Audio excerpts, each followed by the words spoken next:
We're 60 seconds to the shot collar question of the day. And we used to do a segment on this show called COVID-Sanity. Oh, gosh. Oh, my gosh, I forgot. Back when COVID was really crazy. And, well, now it kind of is again. Are we bringing it back? Not sure if we're going to start it back up, but... I mean, we did do, funny news that was coming out of the pandemic. Yeah. It's not very funny anymore. Yeah, now it's just kind of like... Yeah. It's like a joke that's gone on. I mean, not that the COVID's a joke, Not but at all, yeah. We could probably find one COVID story to talk about every week. Like this interesting headline I want to tell you about this morning. Australia is in lockdown right now, and public officials recently had to announce...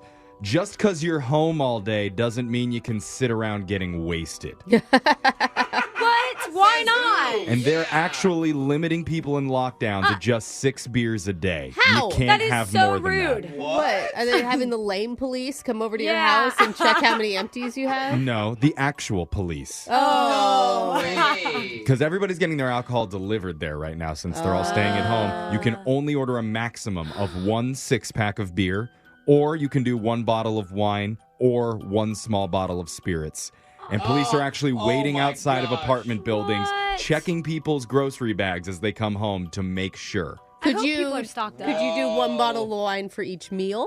Ooh. Is that? I mean, I'm trying to find a loophole here. Yeah, you're trying to skirt around the rules, but I don't Or think that's allowed. It's if 1 per day. I'm just saying. Or do what I would do. I would get 1 every day, and then the 4th day, drink all the beer. Okay. There you All go. of it at For one once, rager, baby. yeah. Yeah, 1 rager day. Excess alcohol is being confiscated in Australia until their lockdown rules have been lifted. Okay. Ugh, That's- boo. Yeah, You know- I'm with Alexis on that one. You know they're going to start buying rubbing alcohol and Listerine. Yeah. It's like, okay, let's do it prison style. It's a good American note. teenage style. Yeah, Whatever American one you wanna- teenagers. Just remember, do not move to Australia right now. Yeah. No. Check. No. Now that we've got that out of the way, let's move on to the shot collar question of the day. Okay, only 1 a day for loud. That's right. There's That a makes bucket more full of sense. names. We're going to draw one out, see who gets asked a trivia question. If you answer wrong, the punishment is to be shocked while singing a song. So text into 78592. Tell us which one you'd like to hear.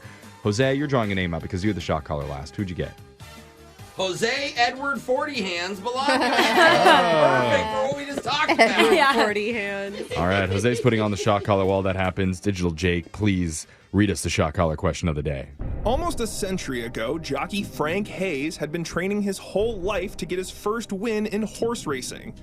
He was big for a jockey, so keeping his weight down had always been an issue. So before one race at Belmont Park, he trained as hard as he could leading up to his big moment. Despite being a 20-1 underdog, Frank and his horse Sweet Kiss crossed the finish line in first place, but in a manner no one had ever done before or since. It's the only time in history someone has won a horse race this way. How did he do it? That's cool. I don't know the rules of horse racing very well. I feel like I've read this before. I can't think of it, Do- but I do- know this fact. Does a jockey have to be actually his butt in the saddle when they... I feel like he was either off the horse. How do you finish a race? off Right, the horse? he's standing on top of it. Or Yeah. He was the one leaning. I'm imagining some guy leaning over a horse because I think it's he had the nose first finish before the horse. That's interesting. That's an interesting... feel like I you'd remember have- there's a yeah. picture of this, a fun fact I read once. Maybe he had a long pole with a carrot at the end of it that he dangled over the horse's head. Brilliant! The yeah. first guy to do it. That'd be so Funny cute. Wow. Don't you think his size has to do something with it? Just because Jake talked Yeah. specifically about how he was bigger. He mentioned that he trained really, really hard right before the race to do this. Yeah. So what would that be? Hanging on the underbelly of the horse and riding underneath That wouldn't it. help though. Yeah. Maybe there's less wind resistance if you're underneath it. That would be hilarious. That'd be really when it's scary. gonna work. Let's get the question one more time. Frank Hayes was big for a jockey, and it hurt his chances of long-term success, but at one point in his career, he lost enough weight to fulfill his dream of getting that long-awaited victory. Nice. He did it by riding the horse Sweet Kiss for the win, but it happened in such a bizarre way, no one could believe it. Please tell me what was so unique about Frank Hayes' first and only victory. Oh my gosh, I just think I remembered it.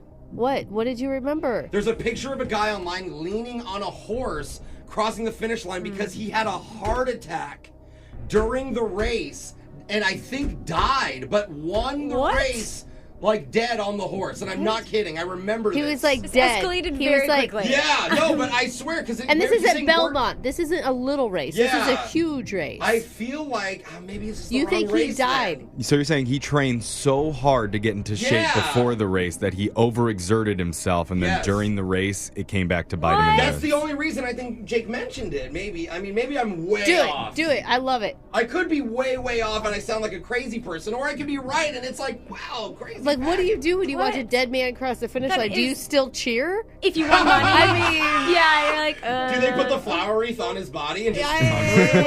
I mean, I guess you die what you love doing. Yeah. Can horses go backwards? Like maybe they went backwards across the line. I I don't know that they'd be faster. Yeah, it's Like true. I don't know Yeah, where they your mind can't. is at, Alexis, Yeah. today, but it's in a weird place. I don't know. I'm just thinking if I was doing fun stuff on a horse, like You'd what I be do. underneath it, I'd be riding it I don't backwards. know. Well, I want to ride horses definitely don't with you. let You don't Alexis think- around a horse.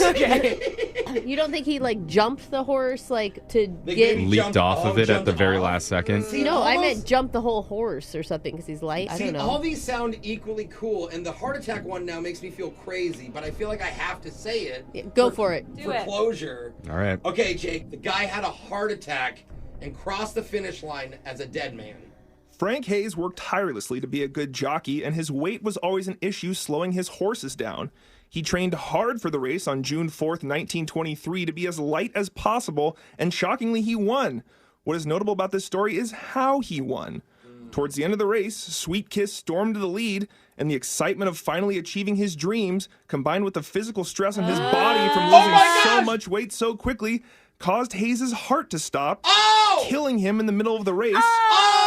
He remained strapped in, and Sweet Kiss won by a head, making Frank Hayes the first and only known jockey to win a race after dying. No way, so he, right. but he Jose. never got to like see it happen. But he knew it was going to happen. That's why he had a heart attack. Oh, He saw it happen wow. from heaven. Yeah. Oh my gosh. The owner of the Wow. horse walked up to him as he was slumped over to congratulate him and noticed he was dead. And that was the first person to realize he was dead. I think I saw like a picture of him slumped over, and but I don't remember a long time ago. I'm happy and sad for him still. Not a good start to the Yeah. week for me. No, it's not. Oh no, Jake. You're getting shocked, and somebody wanted to hear the song Before You Go by Louis Capaldi. Oh, come on. messed up too. Come on, guys. The listeners. So before you go, was there something I could have said to no. make your heart beat better? Jake, insensitive Jake. Messed up. I'm not sure they meant that on purpose. We have some sick, twisted listeners, and I love it. All right, that's your shot collar question of the day. Phone tap's coming up in just a few minutes. Oh man. For all the night owls, late nighters, and sleepyheads out there, there's a solve for your morning blues. A delicious and savory breakfast from Mickey D's. Because if you can't be a morning person, at least you can even the odds. Nothing gets you going like a classic sausage McMuffin with egg. Now get 2 for just $4.50. Price and participation may vary. Cannot be combined with combo meal. Single item at regular price. Ba-da-ba-ba-ba. O'Reilly Auto Parts will help you find just the right parts, products, and accessories for your car so you can get the job done right the first time. We'll also test your battery and check engine light, change your wiper blades, and refer you to a repair shop if needed. Trust our professional parts people. We're here to help you keep your car on the road. Stop by O'Reilly Auto Parts today or visit O'ReillyAuto.com. O'Reilly.